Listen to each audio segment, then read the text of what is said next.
I-give up mo ba yung mga pangarap mo sa buhay, yung mga aspirations mo para sa taong mahal mo? Dapat hindi. Explain natin. Kung sakasakaling i-give up mo man yung mga pangarap mo sa buhay, dapat hindi dahil sa ibang tao o sa ibang outside factor.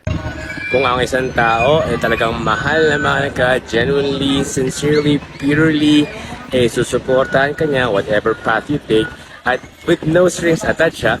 Para po sa akin, if your partner in life is insinuating or even more demanding na i-let go, i-give up mo na yung mga pangarap mo sa buhay para sa kanila, and I think that is a very obvious red flag.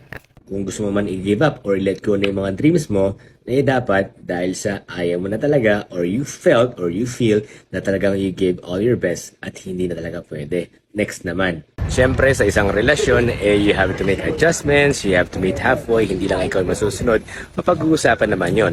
And regardless kung anong decision you came up with, you end up with, siguraduhin mo lang na talagang wholeheartedly mo yung decision at hindi absolutely dahil sa ibang tao. So, dapat mo bang i-give up or let go ang mga pangarap mo sa buhay para sa ibang tao, para sa mahal mo? Para po sa akin, hindi. Okay?